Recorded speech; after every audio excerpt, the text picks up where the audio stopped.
Ever wonder how champions actually prepare for bigger events? I just came off a fresh top 8 at YCS Vancouver. And today I'm breaking it all down for you. The prep, the deck choice, and why I decided to lock in the deck that I did, as well as how I built it, the matchups, what worked, and also what didn't. Most importantly, I'll share what I learned, so that going forward in the format, we have the tools to continue to succeed. So if you're looking to sharpen your game, you won't want to miss this. The deck that I chose for this event was Draco-Tails, and that seemed to surprise a lot of people, as it was definitely the least common of the 3 Justice Hunters decks that came out not too long ago. Most players did seem to lean towards Yummy or to Vanquish Soul Canine. Truthfully, the biggest reason I picked up this deck is it looked fun, and it seemed like something I would enjoy. And that's important because it's significantly easier to learn the deck as well as commit time to playing something if you enjoy it. It's a big piece of advice that I give aspiring players. Unless you really want to put yourself to the grindstone, don't just play what you consider to be the best deck. Make sure you're actually enjoying yourself, because not only is it because you're playing a game, but it also means you'll learn better. And that is ultimately still very important. You can't just play the best deck and hope to win. It's not that simple. But furthermore, this deck stood out in a way that we seem to be approaching a sort of triangle type format. Now, if you've never heard of it before, a triangle format is where you have 3 predominant decks, and they each have a good matchup against one and a bad matchup against the other, and a sort of rock, paper, scissors sort of ecosystem. The way it looks right now is that Vanquish Soul Canine can beat Dracotail, but loses to Yummy, with Yummy, of course, beating Vanquish Soul Canine and then losing to Dracotail. You can fill in the blanks. That creates this environment that means Dracotail can be good if there's a lot of Yummy, but also that is still a surface level sort of analysis, as each of these decks does have the ability to beat their bad matchup. It's not like you auto lose when you play into it, but it is something you have to be conscious of, and that'll matter when we talk about actual deck building. So with that in mind, it became a little bit less important which of the 3 decks I chose. It was more so whichever I enjoyed, as no matter what, I'd be faced with some good matchups and some bad matchups, and have to deal with it no matter what. So that's where I started off with choosing Draco-Tails. But obviously there is a little more nuance to why this is the deck to go with. Another strong reason why this may be the deck to pick is to counter Yummy. Now, when you're in this triangle sort of position, being a step ahead of everybody else can be very important, because even though you have 3 relevant decks that have differing matchups, there's always one deck which the general populace tends to favor. And if you can stay ahead of it and play the deck that has a good matchup into it, you'll be well poised to do well. And it felt like, leading up to the release of Justice Hunters, that Vanquish Soul Canine was the deck to beat. It's the deck that had dominant results in the OCG, and a very unique sort of playstyle, and you get to play one of the most crazy cards that has ever come out, Vanquish Soul Hollysuit. So as that deck looked like it was poised the deck to beat, many players started playing Yummy. But of course, the thing is, YCS Vancouver was not held the release weekend of Justice Hunters. It had weeks in between for the format to develop and progress a little. So in the weeks right before and right after Justice Hunters, we saw a huge shift as many players, including the best players in the game, switched towards Yummy. And of course, that was the deck that Dracotail had the better matchup against. So it meant that if I expected most of the tougher competition to be playing Yummy, then it would actually be rather beneficial to play Dracotail, which aligned rather conveniently with my preferences, being able to play the deck I enjoyed more. But that didn't mean the deck was perfect. As I was going to build the deck, there were a couple things I needed to make sure were addressed. I need to figure out a way to cope with Vanquish Soul Canine. Just because I thought the trend was shifting more towards Yummy doesn't mean I thought that it would all be Yummy. I would still have to make sure I was well equipped to deal with a matchup that was for sure not favorable for me, without sacrificing too much in, of course, the mirror match. That matchup still exists, as well as making sure the Yummy matchup stays good for me as well, because obviously what's the point of playing a deck with a good matchup if you no longer have a good matchup by destroying the quality of your deck? So that became my primary goal as I kind of tweaked the deck and looked for specific cards worth playing. So that brings me to the biggest crossroads in my decision making as I built this deck. How do I deal with Vanquish Soul Canine? Now, whenever you have a problem, you want to actually pinpoint what the problem is. You can say, wow, the matchup is just hard, but that's not really a good analysis. You need to figure out what in the matchup is actually giving you a problem. What is the card is making you losing? What card, if you deleted from the game, would give you a chance? And what became apparent to me was that one of the biggest things holding back Dracotail in that matchup was the fact that K9 Ripper could negate 5 mana. It severely limited your disruption when you went first, and meant they could crack through your fields. Furthermore, when they went first, Ripper meant you couldn't hand trap them at an opportune point, because if you could 5 mana later in the turn, you could generate a lot of resources, which you can't when Ripper is there. Alternatively, if you 5 mana early on the turn, bouncing with Centur-Ion and whatnot doesn't really accomplish much. So Ripper seems to be the card to beat, as it stymied my going first and my going second options against the deck. So my biggest goal shifted from how do I beat Vanquish Soul K9 to how do I address Ripper properly. Now, of course, that is a bit of an oversimplification on what is a very complicated and nuanced deck, but it was the main thing I wanted to make sure I was covering. It also meant that when I was approaching playing against the deck, if I could deny them the ability to make Ripper, I would. So if I went first and they summoned a Jokel and a Jiaolong, then getting the Jokel off the field right away would be good, because they'd have to normal summon it again, which would use them a normal summon, and then be prone to second removal. And at the same time, would stop the ability to search Azuna, a card that makes Ripper, as well as get rid of level 5, which would help them make Ripper. So it would all progress the general game plan of preventing Ripper from happening. Now, with Ripper being the target in mind, I had to figure out which tool was actually best at stopping it. You could take an approach of preventative measures, forcing through it, or breaking it. And I felt like breaking it would be unreliable, as when the Vanquish Soul deck got to set up literally everything, sometimes they dice smash you and you still lose, and then other times you just also still couldn't do enough to beat the field. Dracotail deck is not a crazy high combo deck. It does have a limited number of pushes. It's not nothing, but it's not a lot either. So board breakers for me didn't feel like an appropriate answer, as well as it had another problem. Part of the reason to play board breakers is that it stops cards like K9 Lupus and Azuna from activating their abilities, as well as the bonus effect of Ripper. But you can't really do that in a deck where your entire deck is graveyard effect based. And some of the best cards are hand traps, like Famina, or even the Charmies, which work well in decks that need cards in hand. Or what about Nib, or Valor, or Ash, which aren't necessarily staples in the deck, but do work really well as fusion materials or as cards to add back with Centur-Ion. So breakers didn't feel like an appropriate response. The next bet was preventing Ripper or overwhelming it. Preventing Ripper feels impossible. I mean, I don't have to really go too depth into this, because if everyone has something like Jokel as their first play, think of a hand trap that stops that. It's really not much. It might be just Azuna. So that means if your goal is to prevent it from happening, you really are just smoking a crack pipe. It's not going to happen consistently. And again, the key word there is consistently, because you can't have your entire strategy hinge on you drawing Azuna. And then there's other problems with that card we'll get to later, but not a good strategy. So instead, my game plan was to overwhelm the Ripper.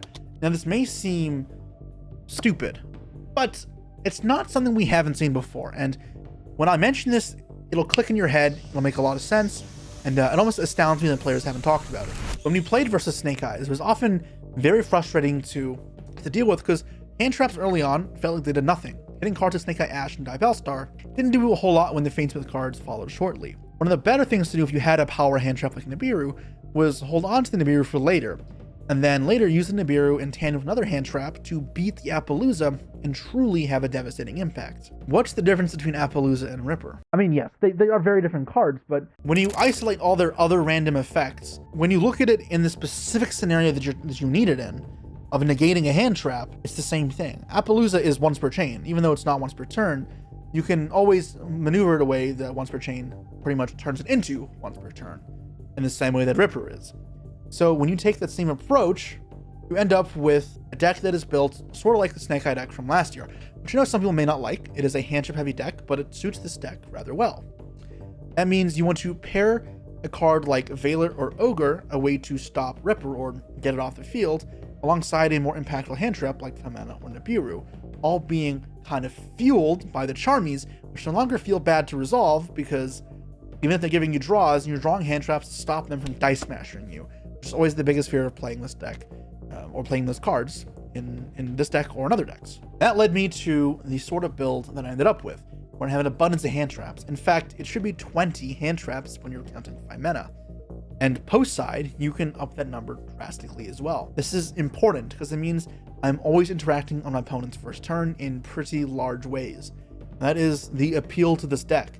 Your deck doesn't do crazy things when it goes first. You're actually playing a pretty fair game, but you want to make sure that you're always playing. And you're never letting you go uninterrupted unless I'm comfortable with breaking through it, and that will come up later. This gave me the basis for how I wanted to build the deck. It should give me a strong way of dealing with K9 VS without sacrificing too much into Yummy, so I could continue on with my deck as normal there. Then the mirror match, I'd have to test, as truthfully, I wasn't sure what exactly the best cards would be, but in most grind game centric decks, I feel pretty comfortable in the mirror, as it often becomes a battle of wits, and not to be arrogant, but I do feel relatively comfortable in those circumstances, normally. So, that gave me a strong starting point, but of course, rarely will I enter an event without just playing it ever. And if you're looking to pick up any of the cards I've mentioned here today, or anything for your collection or for your deck in general, then make sure to check out TierZeroGames. They are the place to shop for Yu-Gi-Oh cards, and if you use the code Jesse5, you will get 5% off on your entire order. Not only does it save you money, but it does go a long way to support myself and the channel to make sure that I can keep giving you guys breakdowns like this in the future. So that brings us to testing. Now, truthfully, testing for this event was a lot less than I may have liked, but I did do some. My focus has been on the Yu-Gi-Oh! World Championship and Mashable, which is a different format. And that means that I didn't give this deck or format the time I'd love to really know it perfectly. But my testing still did yield some important results, so I felt like it was well worth talking about. Now, I had two main forms of testing. For one, I went to a case tournament about an hour away with Triff Gaming, of course, who won the YCS, my good friend Assad, who also got top 32. Ironically, we all played the 3 different Josh decks, so we weren't all on the same page in terms of testing, with Triff playing Yummy, myself Dracotail, and my friend Assad VS. The case tournament wasn't too big, but the quality of players was still solid. In fact, one of the other players there as well made it all the way to the final round and only got knocked out by Triff. And it gave me some good insight into testing. Now, I went 3-1 in the tournament. I did lose. There were a couple things I was trying out for that tournament. For one, I was trying the Fiendsmith cards. However, I didn't main deck them. The reason I didn't main deck them is if you want a big Fiendsmith package, then you're gonna have to cut hand traps. And again, that defeated the entire purpose of my strategy, so I didn't do that. I really only had a couple flex spots in that could be something else. So I side decked them. They may ask, why the freak would you side deck them? Well, if you count the number of starters in your deck, Femina will count as a starter. Lucius, Malulu, P2, and Rahu, it's 15. That's not terrible, but it's not great either. And even then, not all real starters. They require multi-card combinations in order to function. As well as when your opponent has a hand trap or two, you can get stuck and stunted relatively easily. So you do need something else to kind of propel you a little bit forward. Now, Fiendsmith helps that when you go first, because if you don't draw any Draco-Tail cards, just hand traps, then you're playing pure Fiendsmith. And that next bigger problem is consistency, as well as pistols and such. And with pistols not being good against Draco-Tail, I didn't expect them to be used against me, as well as if I'm drawing the Fiendsmith cards, then consistency is not the problem. So it would mean playing pure Fiendsmith in some games, but that's okay. But then in other games, you'd play the two engines together and it would actually be very good. And then there were two other reasons that I tried the Fiendsmith cards. For one, I can make D2D High King Caesar. What this meant is when I went to Fusion Summon, I could get Caesar on field first, and then they can't Retaliating Seed. A very powerful card against Draco-Tail that I was concerned about. However, it's important to note that the weeks leading up towards the event, this card has seemed to have fallen out of people's side decks as they were disrespecting Draco-Tail, and that will play into my decisions for deck building later on. And the other reason to play the Fiendsmith cards is it's another engine that is great in a grind game, which means if I am put into a mirror match, I am just playing with more grind games and more resources than my opponent should have, in theory.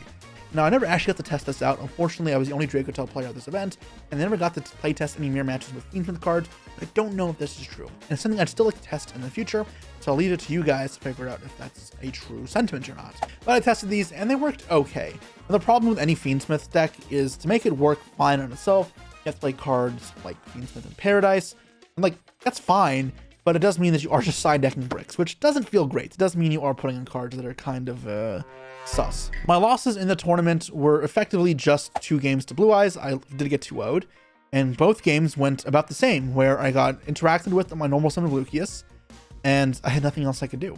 And I hand trapped my opponents a bunch to slow the game down, but I fell behind to cards like Drill Beam, and I was stuck in the Genjutsu of Drill Beam, set, and I lost.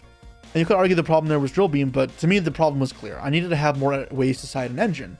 and to push. And the feints of the cards weren't great, because eventually in that grind game I had to draw the feints of the cards, but it's not like they have perfect synergy with the Draco-Tails. I wasn't really able to tie them together in a way that was really good to beat my opponent had. And it's not like I was playing through a ton. I was hand trapping them to stop a huge blue eyes field from happening. So the 3-1 at the tournament wasn't bad for me, and this included beating Triff, good 2-0, which I was happy about. He's lucky he didn't catch these hands at YCS Vancouver. But it set me on a good track with the deck. I was feeling pretty comfortable with what I had, but I had some problems to address, the consistency being the biggest one. Now, a lot of people have talked about how this deck has a problem with its power going first. I don't think that's true. I, for one, have always felt decent when I go first and get to play. Obviously, the end board isn't brilliant, but it's enough that I feel like I can enter a grind game. And again, I feel comfortable in those grind games that I'm not worried about what my opponent does or the power of my field. So as I was continuing to adjust the deck, the strength of my end board was not something I was really worried about. It was more important to have cards that let me start playing. The only other bit of testing I did was I played 2 matches against my good friend Dominic Couch, who also got top 32, but with K9 VS. And that is exactly what he played in our matches against him. It served to be a good playtest to my strategy of Ogre, Valor plus the Charmies and Nib and see how it worked. And it worked well. Honestly, I traded up in those matches. I think I won both matches we played, dropping only 1 duel between those 2 matches. And that was pretty helpful for me to see that my strategy worked and that I wasn't just doomed versus K9 VS. As well as I went first, if I was able to just stop the ability to make Ripper and hit the normal summons, they didn't always have a good way to extend. Unless their hand was really strong, they would eventually lose. A big thing that came up for me in testing in this tournament was that your opponent will play around your Dracotail horn by putting monsters in defense mode.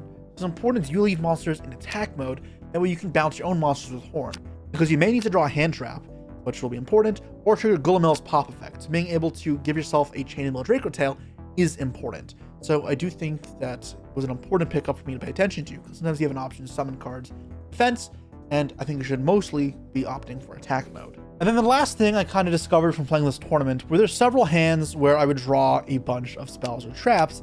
It didn't quite work out. This included Prosperity, because I did play Prosperity for this tournament. It meant my hands were a little awkward. My cards like Malulu and Femina did a lot less than I'd like them to in certain circumstances, and I was more vulnerable in general to what was going on. It was really important I got to play during both players' turns, and even though it's small, every spell and trap in my deck did make a negative impact. So this would then go on to change my side deck patterns, as well as the spells and traps included in my deck, which would be 0, except for the Dracotail cards. And this is largely why in the matchups where I really need to be able to play, I would cut down on Rahu and Kitu going second. The only other big thing I learned in this match against Dom was that Izuna was, for one, a problem against me. I knew that I needed hand traps to beat Ripper, and I wasn't really sure which ones I wanted it to be. Valor seemed obvious because it's really good with Arthur-Lion already, but I could be Ghost Ogre for Ripper, it could be Ghost Mourner, it could be Ghost Reaper, it could be Izuna, and I wasn't really sure what exactly I needed. Now, I was already leaning away from Izuna because it doesn't really accomplish what you need to. Yes, it can hit Ripper, but if your opponent has any other way to interact alongside the Ripper, like a Mad Love, then your Izuna gets stopped without you actually doing anything. And that's a problem, because when your entire goal and purpose for playing these cards is to accomplish something, you need to accomplish that thing. Otherwise, it's kind of pointless. Not just throwing in a card because it's good.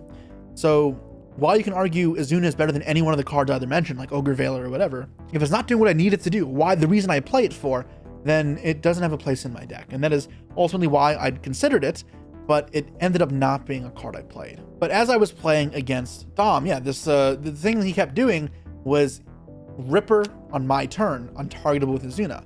Or if you just drew Lupus, you can make Typhon on my turn. Typhon matters because Arthur-Lion is 3000. So is Centur-Ion and Mysterion, so it was important to keep track of. Oh, and Philia Regis too. So yeah, I mean, Typhon can hurt my deck. And of course, the Lupus would make it untargetable. So these were all things I had to be very conscious of as I went about playing my turn. Now, there are a few things that came to mind. For one, Ghost Ogre. It did the thing of beating Ripper, but would also preemptively stop Lupus. Not preemptively, but it would stop the Lupus from ranking up on my turn, which was huge. It was permanently get rid of it. Because one of the things with them sending Ripper on my turn that hurt a lot was not just that they had the Ripper up, but then when they detached the Lupus, you summon again later on in their turn, and they get multiple value out of it. That's pretty good. And Ogre would kind of address both those things. So that is what led me down to Ghost Ogre. It dealt with Lupus, and it dealt with Ripper, which was very convenient. Now, another thing that became apparent was if I could chain block a Dragontail Pan, then I could beat this pretty easily, or the Ripper or whatever he summoned. And what this would mean is sometimes not using Kitu or Rahu that I searched and holding them if my hand was all engine. That way I could beat whatever he did. Now, this does mean you have a lower ceiling in your deck and it's even more things to be conscious of, but it did mean that I wasn't being blown out by a card like Azuna, because that can happen if you're not careful. And the last thing with the Typhon that came up is we had an interesting game where he Magnamutted me, and he Magnamutts my Veiler Engrave. He could have Magnamutted his own card. He figures he'll hit my Veiler, that way I cannot add it back with Arthur-Ion. And that makes sense. However, an interesting thing came up. Because his entire plan was to make Typhon, it meant that my Secretarian Dragon and my Mysterion lose 100 attack, because I have a banished card now. Thus, under his Typhon, I now had new tools to play. And Secretarian, more importantly, let me extend in a way that my other cards wouldn't, and push for lethal in what otherwise would have been a grind game would be kind of hard. So this one didn't matter as much for me, but it mattered for both of us to be aware of this fact, that we can make the Secretarian or Mysterion when we have banished cards under Typhon, and that when we have a choice of what to banish, we should kind of avoid banishing cards from the opponents if our game plan involves a Typhon. And with that, my testing was brought to an end. I needed to then evaluate what I was missing and go from there. I already had a good structure in my deck. I still wanted something else I could do for additional engine, and Cartesia seemed like a perfect fit. And when I had drawn some hands with it, I realized it was exactly what I needed. Now, my main deck only really had 2 slots, so I put 2 in. So that's the reason why there's only 2 there. But I decided, well, if the thing is I need more cards to going first, then Cartesia makes sense to side the 3rd copy of. That then directed me to another thing I had to address, and it's something that I've been doing for months at this point, so I knew what to do. And that is, there's Charmies in your main deck, or my main deck. What do? I need to make sure that I have enough cards to always side out when I go first, or side in to take out those Charmies. Cartesia was good. That was a good start. And then the rest would have to be sort of matchup dependent, or they could be catch-all cards. Now remember, I said I want to avoid spells and traps as they lack synergy, so I wanted to find cards that were all monsters. That can be hard. There's not many good monsters for going first with that are generic. Fenrir is an obvious one, and Fenrir also addressed another problem, Retaliating Sea. While not instant win versus Retaliating Sea, it does help, as well as it's good against Azuna. So Fenrir overall seemed like a decent card. It also searched another copy of itself to use as fusion material, and it was good in the Yummy matchup as something that can help in the grind game and break through their monsters. So with that, I decided to put 2 Fenrirs in the deck. Why 2? Because 2 Fenrirs alongside Cartesia would act as a set of 3 that would take out 3 Charmies to put in. The other 3 Charmies would then be swapped out with whatever card in my side deck was good in a matchup. Joel and Lockbird for Vanquish Soul and Dexic Ryziel, Nancy for Malice, Bell for the Mirror, and for Yummy. And this means that I don't have to side deck a ton of cards going first. Rather, I have those 3 dedicated slots going first, and then 9 flex spots that are good going second, but also have corresponding matchups, and I can put them in for when I start. And let the side deck line up very evenly. That's why my side deck looks so clean. It's very nice and patterned. The one sort of awkward thing, however, was going second against Vanquish Soul. Where does draw fit in? I tried it a few times, but I didn't love it when you go second. When you go first, it is pretty powerful alongside a half field or a small field with follow-up, so I liked it. But going second, it wasn't great. It conflicts with Charmies, and it's not that strong. So instead, I wanted something to still put in, so I had more hand traps, and that's what led me to Phantasme. It's fantastic versus Yummy, so that's always a plus side. It's solid versus Malice as well. And then versus the Vanquish Soul deck, they don't always go rocks, but when they're playing through hand traps, they will likely go through Rock of the Vanquisher. And when that happens, Phantasme can be a great card to put up pressure, and then fix your hand to see your power cards like Nib and 5 mana. Now, there's another thing as well, and that is it's a dragon, which means you can use it to synergize alongside Philia Regis, Mysterion, and Secretarion. And then that brings us to the Ghost Bells in the side deck. The Ghost Bell was the last sort of thing I was not sure about. I wanted something for the mirror match, and I debated going for the Canine package, but I felt like they really wouldn't be enough. I'd have to play 2-1 of a ratio, which isn't great, as well as it would take up extra spaces for a package I couldn't fully commit to. I decided to go for Bell instead because it had the same sort of plus side in the mirror, being very good against the trap cards as well as in other awkward game states, and a card you can add back to your hand constantly with Arthur-Ion, as well as it would further be good against Yummy because the hand traps weren't great. I needed other cards that were going to be high impact, and Bell would do that a lot. And now with all that done, it was time to go to the event. Now, real quick, I do post all my deck lists on Patreon to people in my apprentice classroom tier, and I do that before the tournament starts. I usually host a bit of a classroom discussing my deck list and how I feel about the meta beforehand, so you guys can get a bit of a head start into how I see the metagame. And then you guys can also use the exact deck list or draw ideas from my deck list for the tournament yourself. I do this for every YCS that I enter, so make sure you guys check that out and hopefully see some of you there. But that brings us to YCS Vancouver itself. And of course, the tournament starts off with 2 buys for me. I am the last remaining UDS champion to receive 2 buys, thanks to the ring that I won in LA just last year. So for the next couple of years, I will be starting off with 2 buys anytime I play in the Americas regions. A fantastic help for any tournament, there is no doubt. But obviously those are the 2 easier rounds of the tournament. Round 3 starts and I'm up against a VS K9 player. This one's actually a feature match, so it's a time to put to the test if my theories and practice against Vanquish Soul K9 pay off. And luckily it does. I do win 2-0, including obviously going second. I was able to hold him off with a slew of hand traps, as well as develop more disruptions than he can put up with when getting to go first. So round 3 ended off pretty well. But it would turn sour rather quickly, because soon I'd play against Kotton Manabe. Now, if you're not familiar with Kotton Manabe, he is a player with some decent success over the last few years. But importantly, he had second place at the last YCS Vancouver, and I won the last YCS Vancouver, which means he was looking for revenge. The game starts off with me winning the roll, which is fantastic. I develop my OK field, and I pass off to him with access to 5 mana and both traps face down. He starts off with Engage, which signals it's not Striker Tempai, it's Yummy. This is pretty common in Yummy. He summons Hornet Drones and then goes for Kagari Epic Hornet Drones. And then when he activates Hornet Drones and summons the token, I have a bit of a decision here. I don't love the Draco-Tail bounce trap because most of the time they can play around it. They can have another monster in field alongside the Snatchy to chain and quick synchro, as well as every other monster they can summon in defense. So the bounce here, not the most relevant. So I decide to chain and bounce, but I take it one step further. I decide that I can chain my Gulamel to pop the token, and that way keeping him off of any plays. So I do that, but the reason why this may not be correct is now gives him an open field for Obedience School, which may have been the play all along that he was kind of baiting out for. Lo and behold, he thrusts for Obedience School and slams it down, but I have the spell negate for it, so I'm feeling safe. However, because it draws a card, it is weak to Ash, as well as it puts a card on the bottom of the deck, it's weak to Bell. So I get ashed on the trap, and it's now a oh shit moment. So from that position, I do end up running out of resources and actually get OTK'd by Cody. Now, looking back, I do think I probably should have just been patient.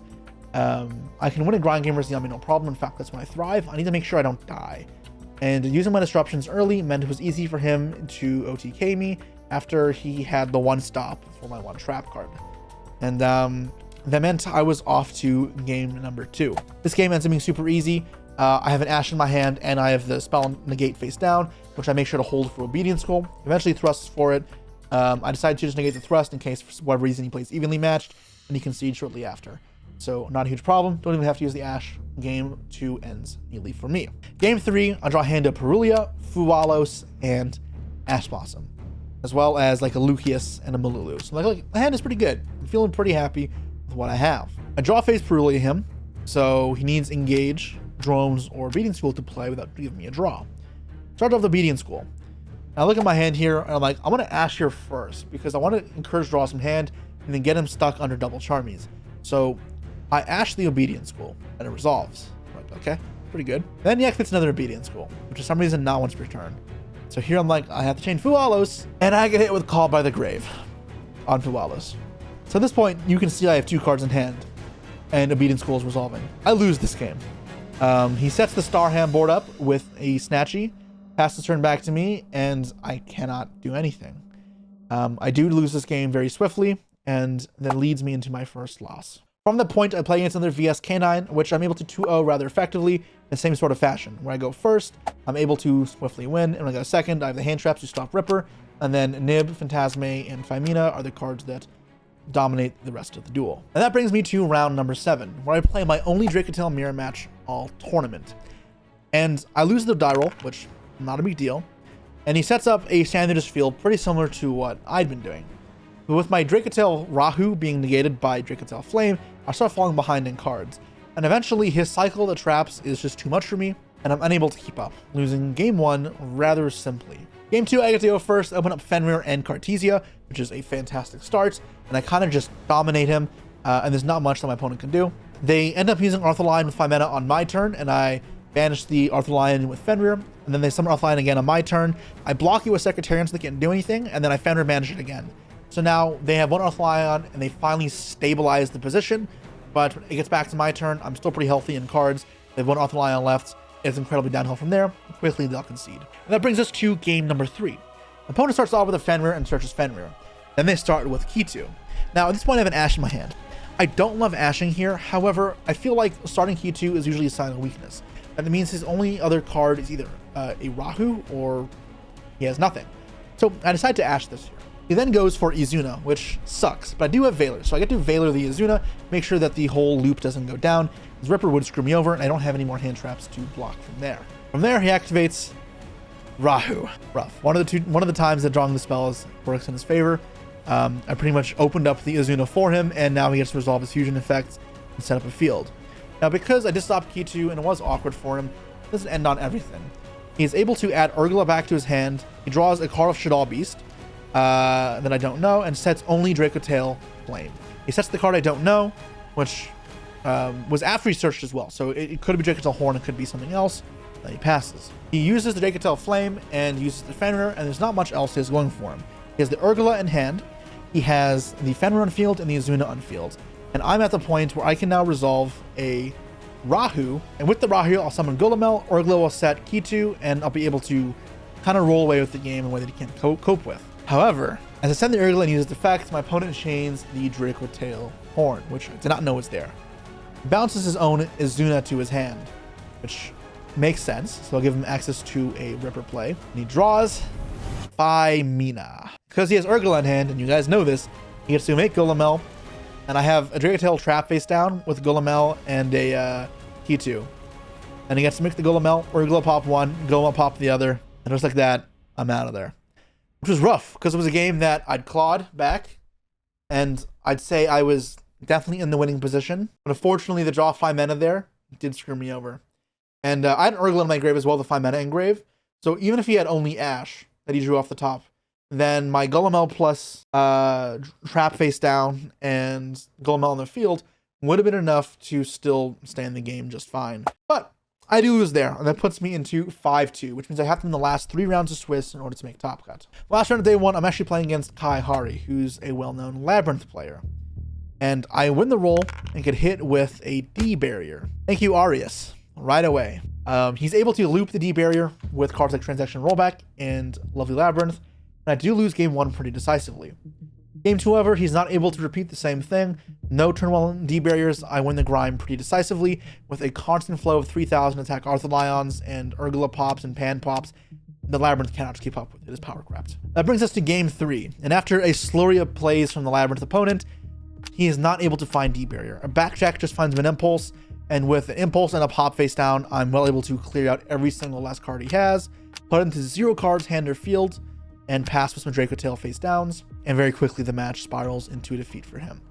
It leaves me with 6-2 record going into day number 2. Round 9, I do play against Tristan Bridges, another well-known player who was on Yummy as well. I win the roll, make a field he cannot deal with because the deck is not that good at pushing through my deck, and I win the game pretty decisively.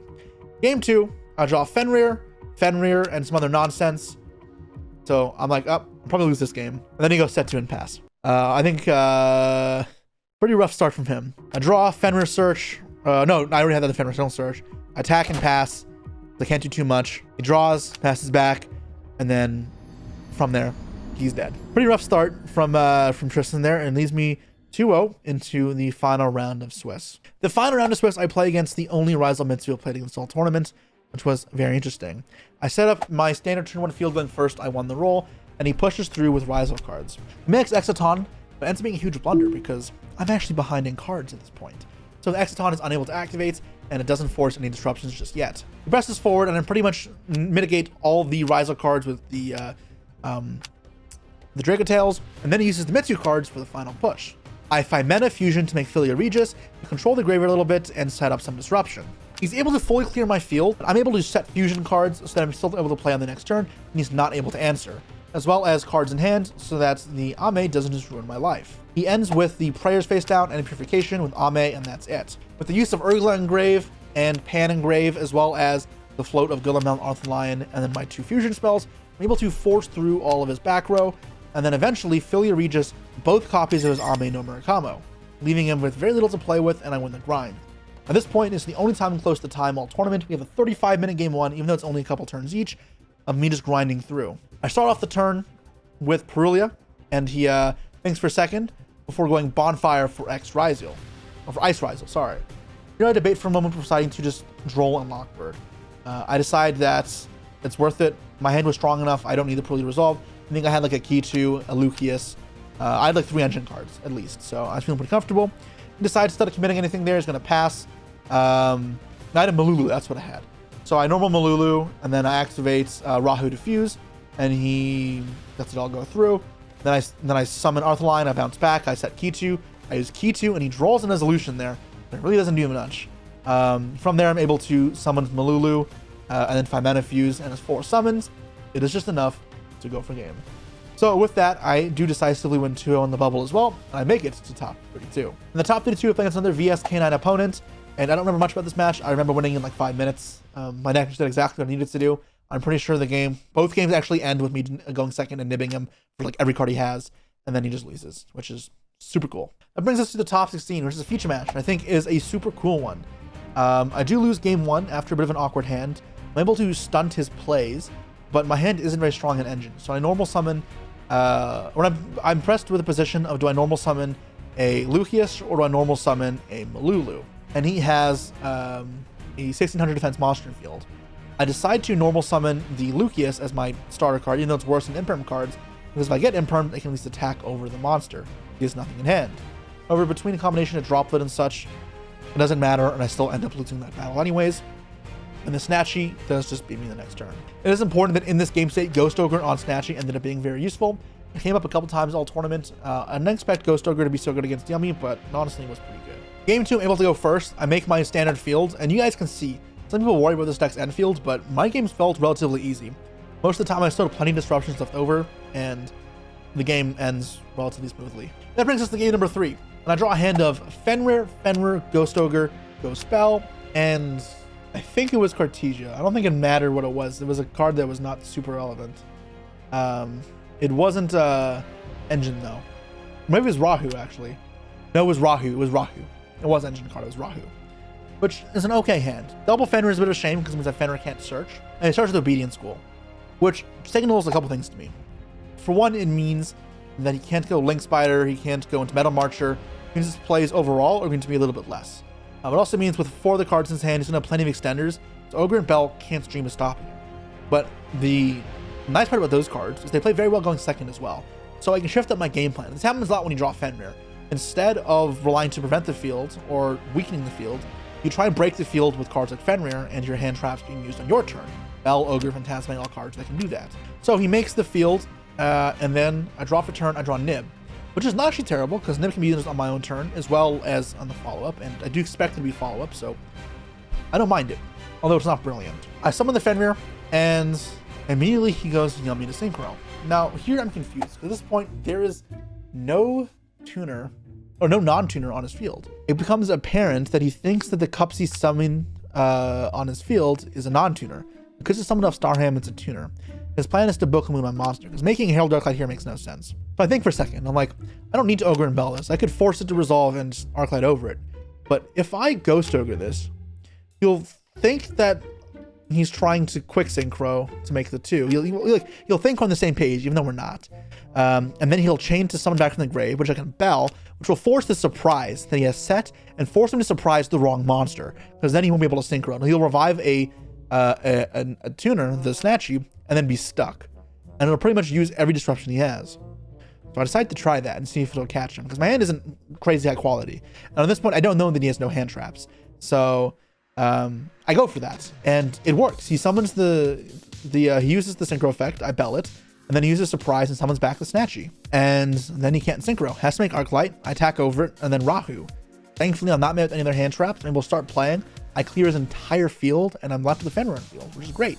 And the Nib stays in my hand. So now on the next turn, I just have to 1 by 1 make sure that I don't lose to what he has. Arthur-Lion's back to Bell as well, and I slowly grind out every card he has, including all 3 of his Snatchies, and I think every single one of his Cupsy normal summons. Not Cupsies, Yummy, all 9 normal summons. And then at the end, when he has no cards left and 4 monsters in field that do anything, Nibiru ends the game. So very happy with how I played that game. My hand wasn't bad, but it was also working with kind of sticks and stones, and I lined it up very well to make it honestly a game that didn't look very close, which I think was cool because his hand wasn't bad at all. He had like Thrust, Talents, Obedience School, which is good. And with that, we were into top 8. However, this is where my tournament ends.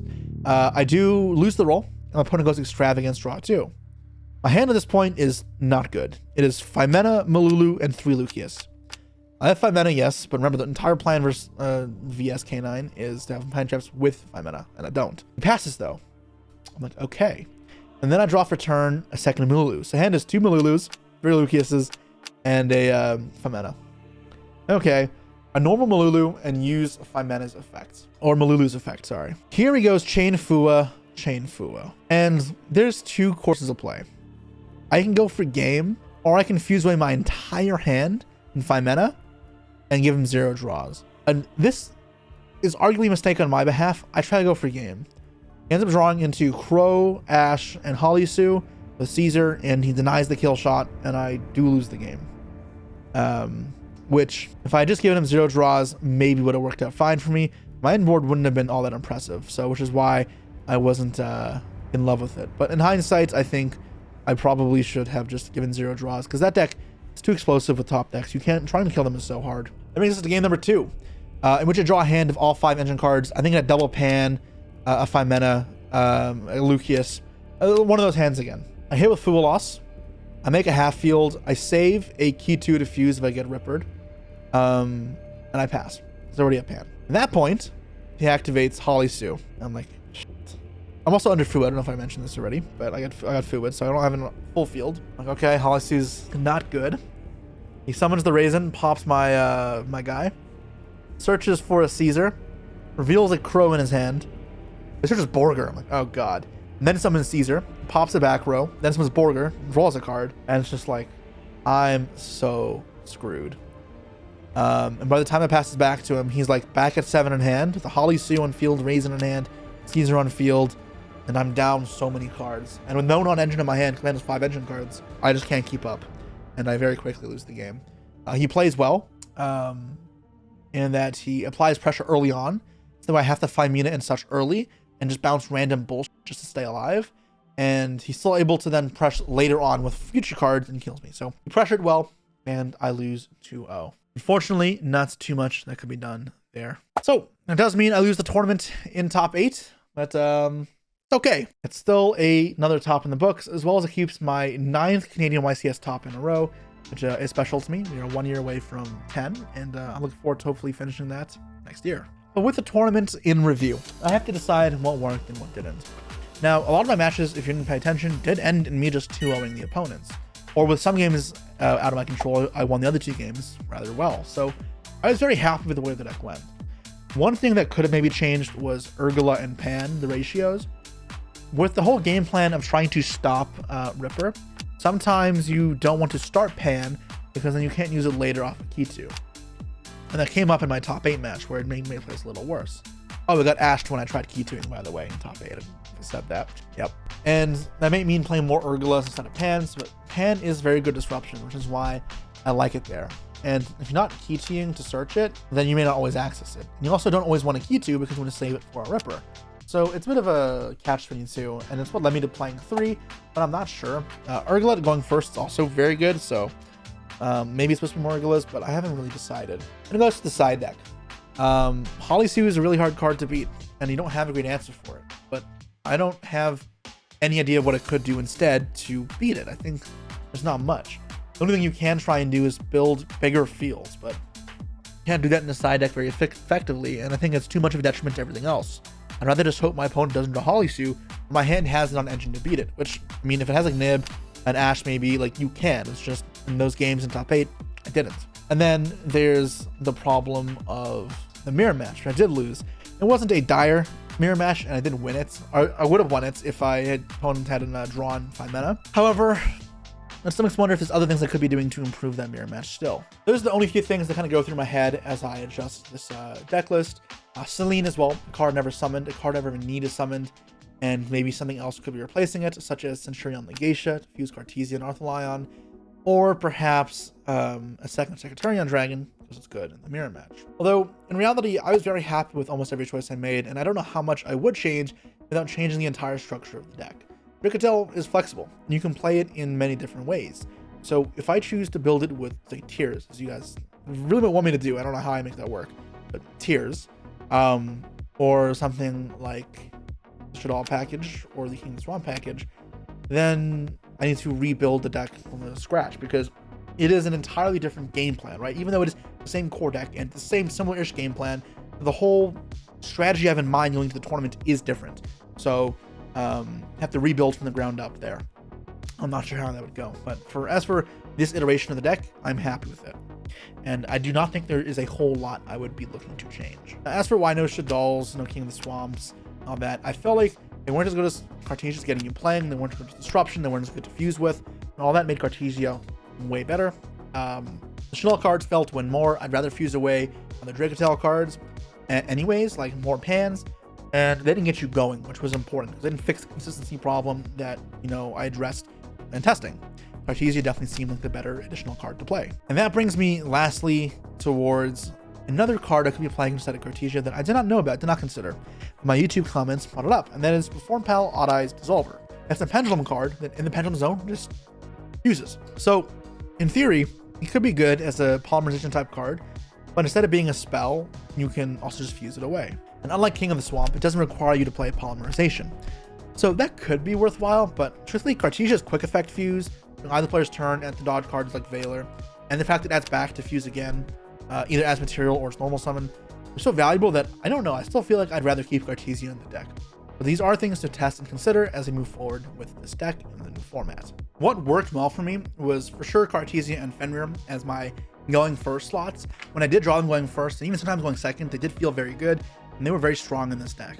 The only reason they don't see more main deck spaces, because I see some people trying that, is to focus on that hand trap sort of ratio, and that really did work. My K9 VS matchups, for the most part, went swimmingly, and I'm very happy with that. So to keep that in the same, I really would not alter the amount of hand traps that I play. If anything, I try and fit in more, especially post side. Phantasme, while not a bad card, it's not brilliant either. I did also really like the fact I played no excess spell cards, because I didn't feel like I'd be drawing dead cards very often, and that was always a problem for me. As I go forward into the format now, there are a couple things on my mind. One, how can I adjust the deck list to still be better into K9 VS? How do I play the mirror match better? Are there any tips and tricks? As well as, how do I play against Yummy? Because I think naturally this deck is good into Yummy. I did well against it most of the time. I can't help but feel like my loss against Cody was avoidable. Game 3 was not. That was, yeah, nothing I could do. But game 1, it feels like I should have been able to win. And partially is, if I go to a grind game, I'm fine. I just don't want to die. So I need to be able to have follow-up as well as stop lethal. And one of the cards that stops lethal is just if you use your Draco-Tail negates the flame on the field spell. What this means is your opponent will not use Obedience Scroll anyways first action, because they'll play around you negating it. They're going to try and hold it. And if they do that, it means it's just stuck in their hand the entire time. You negate the spell that gives them the attack boost, they don't kill you, and then you need to proceed on with a normal game.